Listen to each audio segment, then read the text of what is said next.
দর্শক আসসালামু আলাইকুম। পার্ট ওয়ানে বলছিলাম মুফতি মহিবুল্লাহ অপহরণের কাহিনী।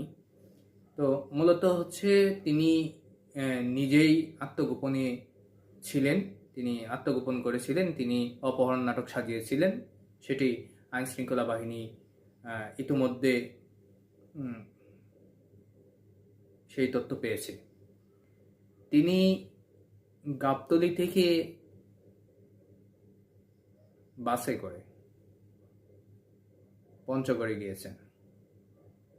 পঞ্চগড়ে গিয়ে তিনি নিজের পায়ে নিজেই শিকল বেঁধে এই নাটক করেছেন এবং বলেছেন যে যারা তাকে নিয়ে গেছেন তারা মানে শুদ্ধ বাংলায় প্রমিত বাংলায় কথা বলেন।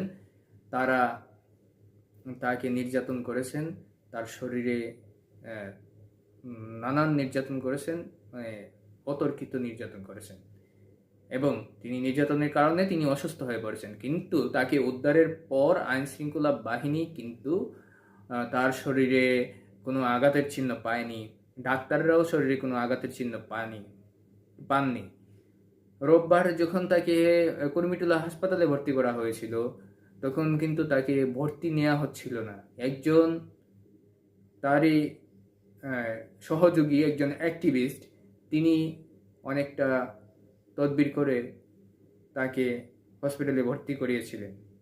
পরে মানে কুর্মিটোলা হাসপাতালে প্রাথমিক চিকিৎসা দেওয়ার পর তাকে কিন্তু ছেড়ে দেওয়া হয়েছে। তিনি বাসায় ফিরেছেন এবং বাসায় ফেরার পরে তাকে পুলিশ হেফাজতে নিয়েছে। তাকে একটু আগেও খোঁজ নিয়েছি। তিনি টঙ্গী থানায় আছেন। পুলিশের ঊর্ধ্বতন কর্মকর্তারা সেখানে অবস্থান করছেন। তারা নিবিড়ভাবে তাকে জিজ্ঞাসাবাদ করছেন এবং সংশ্লিষ্ট সূত্র জানিয়েছে যে নিজের নাটকে নিজেই ফেঁসে যাচ্ছেন মুফতি মহিবুল্লাহ। আর মুফতি মহিবুল্লাহকে যখন টঙ্গী কুর্মিটোলা জেনারেল হাসপাতালে ভর্তি করা হয়, তখন তার সঙ্গে কথা বলার চেষ্টা করেছিলাম আমি নিজে, কিন্তু তিনি কোনো ধরনের কথা বলতে চাননি। তার ছোট ছেলে মোহাম্মদ উল্লাহ, তিনি বলেছেন যে আইন শৃঙ্খলা বাহিনী এবং তাদের শরীর যারা, তাদের